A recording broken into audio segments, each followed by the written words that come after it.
Once again, a very, very good morning to everybody who's tuned in. അങ്ങനെ ഇന്നത്തെ ദിവസം നമ്മൾ ഒരു വെനസ്ഡേയിൽ എത്തി നിൽക്കുകയാണ്. ശ്രദ്ധിക്കൂ, കാരണം ഇന്ന് നമുക്കൊരു ഷാബു ഡേ ആണ്. ഷാബു ഡേ എന്ന് പറയുമ്പോഴത്തേക്ക് കയ്യിൽ ഒരു പുസ്തകവും ഏന്തിക്കൊണ്ട് നമ്മുടെ സ്റ്റുഡിയോയിലേക്ക് വന്ന് നമുക്ക് വേണ്ടാത്ത രീതിയിലുള്ള എല്ലാ ഇൻസ്ട്രക്ഷൻസും ആദ്യം നമ്മളോട് തന്നെ പറഞ്ഞു തരും പുസ്തകം എന്താണെന്നുള്ളത്. അതല്ല, ഈ ഷാബു ഡേ വന്ന വഴി എന്താണെന്ന് ആലോചിച്ച് കഴിഞ്ഞാൽ പണ്ട് കാലത്ത് നമുക്ക് 8 മണിക്ക് ബുക്ക് റിവ്യൂ ഉണ്ടായിരുന്ന സമയത്ത് ഷാബു രാവിലെ 6 മണിക്ക് വരും, 7 മണിക്ക് വരും, 8 മണിക്ക് വരും, പിന്നെ 9 മണിക്ക് ന്യൂസ് മേക്കറിന് വേറെയും വരും. അങ്ങനെയാണ് ആ ഡേന് ഷാബു ഡേ ആയി മാറിയത്. Shabu, welcome back to the show. Thank you, Naila. Okay, so today, like we told you, Shabu എല്ലാ വെനസ്ഡേ കൊണ്ടുവരുന്ന ഇത്തവണ കുറച്ച് കട്ടിയുള്ള പുസ്തകമാണ് ഷാബുന്റെ കയ്യിൽ. ഇത് കട്ടിയുള്ള പുസ്തകമാണെങ്കിലും ഈ പറഞ്ഞതുപോലെ എത്രയോ കാലമായിട്ട് ഈ കട്ടിയുള്ള കാര്യങ്ങൾ പക്ഷെ പറഞ്ഞിരിക്കുന്നത് വളരെ സിമ്പിൾ ആയിട്ടുള്ള കാര്യങ്ങളാണ്. അപ്പൊ അതുകൊണ്ട് പുസ്തകത്തിന് കട്ടിയുണ്ട്, ഇതെല്ലാ വീടുകളിലും ഉണ്ടായിരിക്കേണ്ടതും ആവശ്യമാണ്. അപ്പൊ ഞാൻ ഈ പുസ്തകത്തിലേക്ക് പോകുന്നതിന് മുമ്പ് ഇദ്ദേഹത്തെക്കുറിച്ച്, ഇത് എഴുതിയ ആളിനെ കുറിച്ച് ഒരു ലെജൻഡ് പ്രചരിക്കുന്നുണ്ട്. ഒരു കഥയാണ്, ഒരുപക്ഷെ നടന്ന സംഭവമായിരിക്കും, നമുക്ക് ആർക്കും അറിയില്ല. ഈ കുട്ടികൾക്ക് സ്കൂളിൽ പോലും അങ്ങനെ ഒരു കഥ പറഞ്ഞു കൊടുക്കുന്നുണ്ട്. നമ്മൾ ഒരുപക്ഷെ ചില തമിഴ് സിനിമകളിലൊക്കെ ഇതിന്റെ ചില ഭാഗങ്ങളായിട്ട് കണ്ടിട്ടുണ്ടാവും. ഞാൻ ആ കഥ പറയാം. മഹാപണ്ഡിതനായ ഇദ്ദേഹം മരണാസന്നനായി കിടക്കുന്ന അവസരത്തിൽ ഇദ്ദേഹം ഭാര്യയോട് ചോദിക്കുന്നുണ്ട്, നിങ്ങൾക്ക് എന്തെങ്കിലും ഇത്രയും കാലമായിട്ട് എന്നോടൊപ്പം എന്റെ ജീവിത സഖിയായിട്ട് നിന്നു, എന്തെങ്കിലും എന്നോട് ചോദിക്കാനുണ്ടോ, എന്തെങ്കിലും ഒരു ആഗ്രഹം പറയാനുണ്ടോ എന്ന് ചോദിച്ചു. അപ്പൊ ഭാര്യ പറഞ്ഞു വെച്ചാൽ, എന്നെ ഇത്രയും നന്നായി തന്നെയാണ് ഈ കാലങ്ങളിലൊക്കെ അങ്ങ് നോക്കിയിട്ടുള്ളത്, എനിക്ക് പ്രത്യേകിച്ച് അങ്ങനെ ഒരു ആഗ്രഹം പറയാനില്ല. അപ്പൊ അദ്ദേഹം വീണ്ടും ചോദിക്കുന്നുണ്ട്, എന്തെങ്കിലും ഒരു കാര്യം എന്നോട് സംശയ നിവൃത്തിക്കായിട്ടോ ഒക്കെ ചോദിക്കാനുണ്ടോ എന്ന് ചോദിക്കുന്നുണ്ട്. അപ്പം ഈ ഭാര്യ പറയുന്നുണ്ട്, ഞാൻ എപ്പോഴും ശ്രദ്ധിച്ചിട്ടുണ്ട്, അങ്ങേക്ക് ഭക്ഷണം കൊണ്ടുവയ്ക്കുന്ന അവസരത്തിൽ അങ്ങ് ആവശ്യപ്പെട്ടിരുന്ന ഒരു കാര്യമാണ് ഈ ഭക്ഷണം കൊണ്ടുവയ്ക്കുന്ന അതേ അവസരത്തിൽ തന്നെ അതിനോടൊപ്പം ഒരു സൂചിയും ഒരു കിണ്ടിയിൽ വെള്ളവും കൊണ്ടുവരാൻ അങ്ങ് ആവശ്യപ്പെട്ടിട്ടുണ്ട്. ഞാനത് എല്ലായ്പ്പോഴും ചെയ്തിട്ടുമുണ്ട്. പക്ഷെ ഒരിക്കൽ പോലും ഈ ഭക്ഷണം കഴിക്കുന്ന സമയത്ത് അതിനുശേഷമോ ഇതിന്റെ ആവശ്യകത എന്തെന്ന് എനിക്ക് മനസ്സിലായിട്ടില്ല. അങ്ങേക്ക് അതൊന്ന് പറഞ്ഞു തരാമോ, എന്തിനാണ് ഞാൻ ഈ സൂചിയും കിണ്ടിയിൽ വെള്ളവും ഈ ഭക്ഷണത്തോടൊപ്പം കൊണ്ടുവയ്ക്കുന്നത് എന്നുള്ളതായിരുന്നു. അപ്പൊ ഈ മഹാപണ്ഡിതൻ പറഞ്ഞ മറുപടി എന്ന് പറയുന്നത്, അതെന്തിനെന്ന് വെച്ച് കഴിഞ്ഞാൽ, നീ എപ്പോഴും എനിക്ക് ഭക്ഷണം വിളമ്പിയിരുന്നത് വളരെ ശ്രദ്ധയോടുകൂടിയും സ്നേഹത്തോടും കൂടിയാണ്. ഇനി എന്തെങ്കിലും കാരണവശാൽ അശ്രദ്ധമായിട്ട് ഒരു വറ്റെങ്കിലും താഴെ വീണാൽ സൂചി കണ്ട ആ ഒരു വറ്റ് കുത്തിയെടുത്ത് കിണ്ടിയിലെ വെള്ളത്തിൽ കഴുകി ആ ഭക്ഷണം പാഴാക്കാതിരിക്കാൻ വേണ്ടിയിട്ടായിരുന്നു. നിന്റെ ശ്രദ്ധ കൊണ്ട് ഒരു വറ്റ് പോലും ഇതുവരെ എനിക്ക് അങ്ങനെ എടുക്കേണ്ടി വന്നിട്ടില്ല എന്നുള്ളതായിരുന്നു. നിന്റെ അശ്രദ്ധ കൊണ്ട് ഒരു വറ്റ് പോലും താഴെ വീണിട്ടുമില്ല. നിന്റെ ശ്രദ്ധ കൊണ്ട് അതിനെനിക്കൊരു സാഹചര്യം ഇതുവരെ ഉണ്ടായിട്ടില്ല എന്നുള്ളതാണ്. അതുകൊണ്ടാണ് ഈ പ്രായം ഇത്രയും ആയ സമയത്ത് അവസാന ഘട്ടത്തിൽ ഭാര്യയ്ക്ക് അങ്ങനെ ചോദിക്കേണ്ടി വന്നു എന്നുള്ളതാണ്. അപ്പൊ അങ്ങനെ ഒരു കഥ പ്രചരിക്കുന്നുണ്ട്. അത് അന്നം എത്ര പ്രാധാന്യമുള്ളതാണെന്ന് പറഞ്ഞിരുന്നൊരു കഥയാണ്. അപ്പൊ ഇത് ആരെക്കുറിച്ചാണ് എന്ന് ഒരുപക്ഷെ കേട്ടുകൊണ്ടിരിക്കുന്ന ഒരുപാട് പേർക്ക് മനസ്സിൽ വന്നിട്ടുണ്ടാവും. മഹാപണ്ഡിതനായ തിരുവള്ളുവരെ കുറിച്ചാണ്. ആ തിരുവള്ളുവരുടെ തിരുക്കുറലാണ് നമ്മളിന്ന് പരിചയപ്പെടുത്തുന്നത്.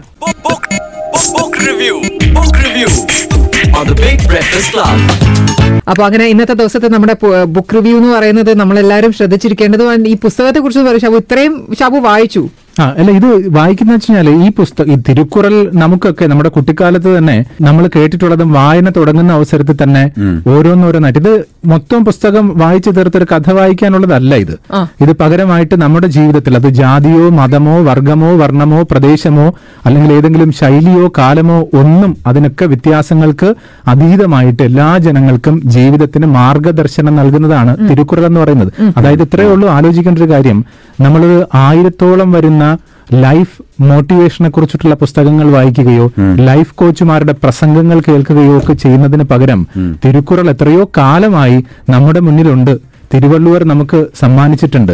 അത് പഴന്തമിഴിലാണ് എന്നുള്ളത് കൊണ്ട്, ചെന്തമിഴിലാണെന്നുള്ളത് കൊണ്ട് തന്നെ തമിഴ് വളരെ കടുകട്ടിയായിരിക്കും. പക്ഷേ നമ്മുടെ മലയാളത്തിലും അത് ഇംഗ്ലീഷ് മാത്രമേ അറിയൂ എന്നുള്ളവർക്ക് ഇംഗ്ലീഷിലും ലോകത്തിലെ ഒട്ടുമിക്ക ഭാഷകളിലും ഒക്കെ വിവർത്തനം ചെയ്യപ്പെട്ട ഒരു കൃതിയാണ് എത്രയോ കാലങ്ങളായി. അതുകൊണ്ട് ഈ പുസ്തകം മുഴുവനും ഒറ്റയടിക്ക് വായിച്ചു തീർത്ത് കഥ വായിക്കാനല്ല, അല്ലാത്തുള്ള ഭാഷകളിൽ പോലും ഒരുപാട് വിവർത്തനം ചെയ്തിട്ടുള്ളതാണ്. ഇപ്പൊ നമുക്കറിയാം, കന്യാകുമാരിയിൽ പോയി അവിടെ സ്വാമി വിവേകാനന്ദന്റെ പ്രതിമയ്ക്ക് തൊട്ടടുത്ത് തന്നെ ഒരു മഹാപണ്ഡിതന്റെ പ്രതിമ ഇരിപ്പുണ്ട്. തിരുവള്ളുവരുടെ പ്രതിമയാണത്.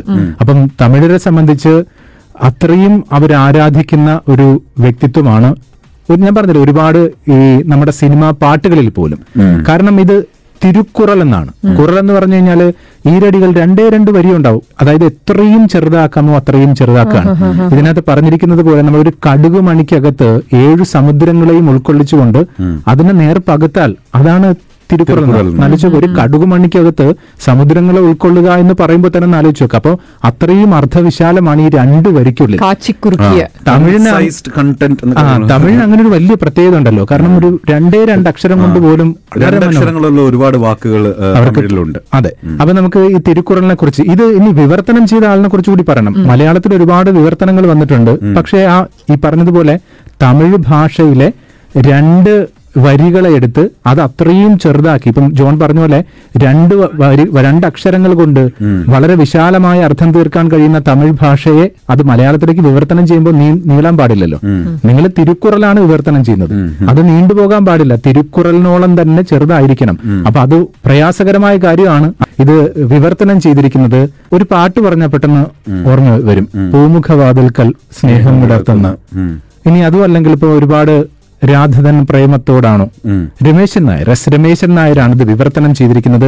അദ്ദേഹം തന്നെ പറയുന്നത് 10 വർഷത്തോളം നീണ്ട ഒരു തപസ്സാണെന്നും ഒക്കെ പറയാം. അപ്പൊ അദ്ദേഹം വിവർത്തനം ചെയ്തിരിക്കുന്നതാണ് തിരുവള്ളുവരിന്റെ തിരുക്കുറൽ. അതാണ് എന്റെ കയ്യിലിരിക്കുന്ന ഈ പുസ്തകം. അപ്പൊ ഇതിനകത്ത് ഒരുപാട് കാര്യങ്ങൾ, 1-2 കാര്യങ്ങൾ പറയുമ്പോൾ തന്നെ മനസ്സിലാക്കാൻ പറ്റും. അതായത് ദുഃഖത്തിന് അങ്ങോട്ട് ദുഃഖമുണ്ടാക്കുന്നു, ദുഃഖത്തിൽ ദുഃഖിച്ചിടാത്തോർ. ഇത്രയേ ഉള്ളൂ, 2 വരിയേ ഉള്ളൂ. അത് ഞാൻ നേരത്തെ സൂചിപ്പിച്ചതുപോലെ ഏതു പ്രതിസന്ധിയിലും നമുക്ക് പരിഹാരം കാണുന്ന വാക്കുകളായിരിക്കും. ഒരു മഹാപണ്ഡിതൻ അല്ലെങ്കിൽ ഒരു മഹാഗുരു നമ്മളോട് പറയാണ്, നിങ്ങൾ ദുഃഖിച്ചിരിക്കുകയാണോ എങ്കിലും ഇങ്ങനെ ചെയ്യൂ. അത് ഞാൻ നേരത്തെ പറഞ്ഞേ, ഒരു 1000 പുസ്തകങ്ങൾ നമ്മൾ വായിക്കുകയാണ്, ഒരു ലൈഫ് മോട്ടിവേഷൻ അല്ലെങ്കിൽ ഒരു ലൈഫ് കോച്ച് പറയുന്ന ഒരു പ്രസംഗം നമ്മൾ കേൾക്കുകയാണ്. അതൊക്കെ ഇതിന്റെ ഭാഗമാണ്, എത്രയോ കാലങ്ങളായിട്ട് എഴുതി വെച്ചിരിക്കുന്ന ഒരു കാര്യമാണ് എന്നുള്ളതാണ്. അതുപോലെ തന്നെ 1330 കുറലുകളാണ്, 1330 കുറലുകളാണ് ഈ പുസ്തകത്തിനെതിരിക്കുന്നത്. ഞാൻ നേരത്തെ സൂചിപ്പിച്ച പോലെ തമിഴാണ്, അതിന്റെ ഓരോ വാക്കിന്റെയും അർത്ഥം, പിന്നെ മലയാളത്തിൽ വിവർത്തനം. അങ്ങനെ ഓരോ 10 ഈരടികൾ വെച്ച് 130 അധ്യായങ്ങളായിട്ടാണ് ഇത് ക്രമീകരിച്ചിരിക്കുന്നത്.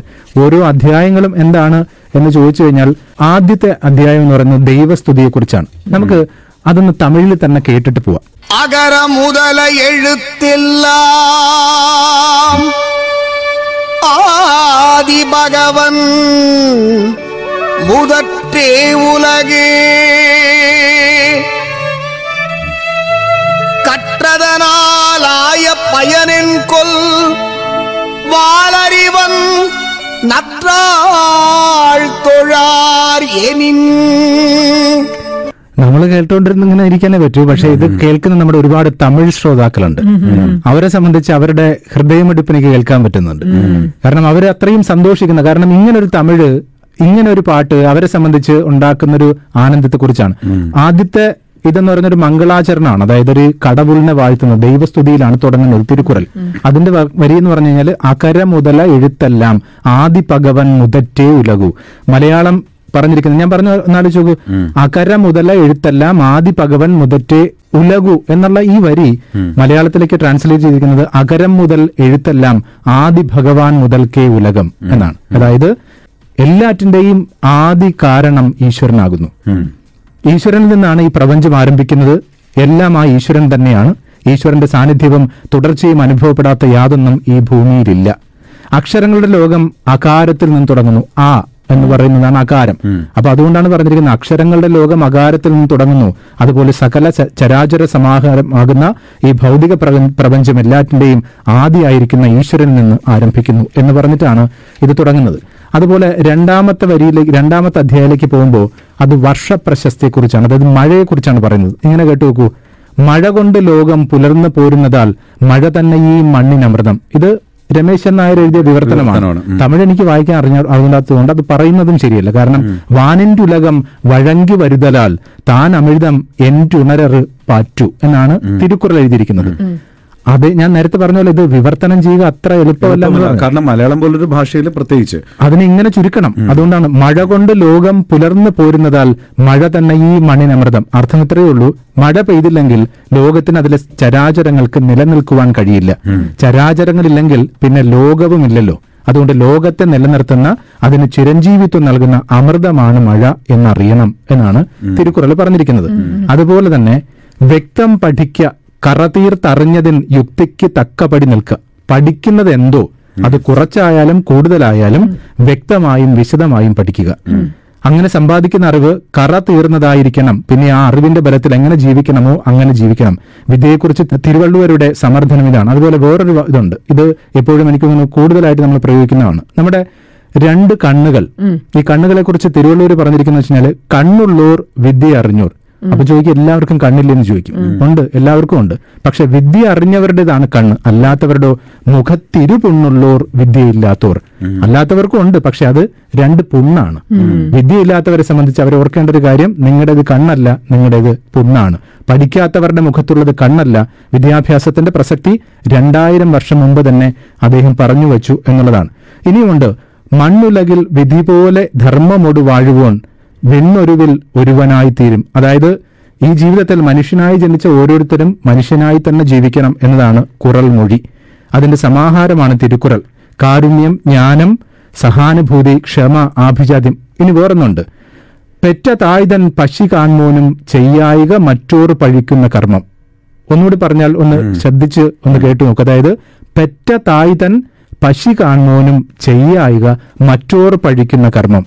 തിരുക്കുറൽ പറഞ്ഞിരിക്കുന്നത് വെച്ച് കഴിഞ്ഞാല്, നിങ്ങൾ വിചാരിക്കും അമ്മ വിശന്നിരിക്കുകയാണ്, അപ്പൊ അതുകൊണ്ട് അമ്മയുടെ വിശപ്പ് മാറ്റാൻ വേണ്ടി എന്തെങ്കിലും നീച പ്രവൃത്തിയിലൂടെ ഞാൻ ആ വിശപ്പ് മാറ്റാൻ ശ്രമിക്കും എന്ന് നിങ്ങൾ തീരുമാനിച്ചാൽ അത് തെറ്റ് തന്നെയാണ്. അതായത് സ്വന്തം പെറ്റമ്മയുടെ പൈതാഹമടക്കാനാണെങ്കിൽ പോലും മറ്റുള്ളവർ പഴിക്കുന്ന പ്രവൃത്തി അരുത് എന്നാണ് തിരുക്കുറൽ പറഞ്ഞിരിക്കുന്നത്.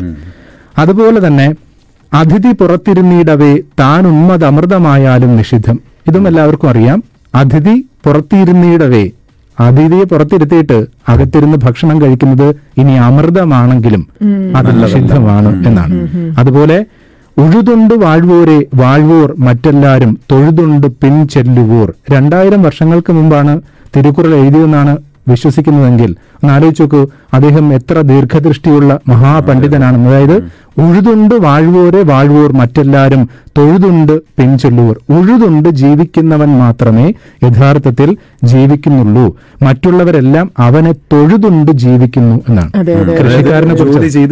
കൃഷിക്കാരനെ കുറിച്ച് തന്നെ നമുക്ക് പറയണം. അതായത് അവൻ ഉഴുത് ഉണ്ടാക്കുന്നതാണ്, അതുകൊണ്ട് അവൻ മാത്രമേ യഥാർത്ഥത്തിൽ ജീവിക്കുന്നുള്ളൂ, ബാക്കിയുള്ളവരെല്ലാം അവനെ തൊഴുതുണ്ട് ജീവിക്കുന്നവരാണ് എന്നുള്ളത്. അങ്ങനെ ഒരു 2 വരിയിൽ എത്ര വിശാലമായ അർത്ഥം പറഞ്ഞിരിക്കുന്നു എന്നുള്ളതാണ്. ഇനി നോക്കൂ, മധുരഭാഷണത്തെക്കുറിച്ച് പറയുന്നുണ്ട്. അതായത് എപ്പോഴും നമ്മൾ സംസാരിക്കുന്നത് മറ്റൊരാൾക്ക് വേദനിപ്പിക്കാതിരിക്കാൻ വേണ്ടിയിട്ട് അകളങ്ക ധർമ്മത്തെ അറിവോന്റെ അലിവാർന്ന മൃദുല മൊഴി തന്നെ മധുരോക്തി. അകങ്കളമായ ധർമ്മത്തെ അറിയുന്നവരുടെ സ്നേഹപൂർണമായ മൃദുല വചനങ്ങളാകുന്നു മധുരഭാഷണം എന്നാണ്. ഇങ്ങനെ പറഞ്ഞാൽ ഈ തിരുക്കുറൽ പറഞ്ഞു തീരില്ല. 1330 കുറലുകൾ 10 ഈരടികളായി 130 അധ്യായത്തിൽ ഉൾക്കൊള്ളിച്ചിരിക്കുന്നതാണ്. ഞാൻ നേരത്തെ പറഞ്ഞ പോലെ ഇത് ഓരോ ദിവസവും വായിക്കാനുള്ളതാണ്.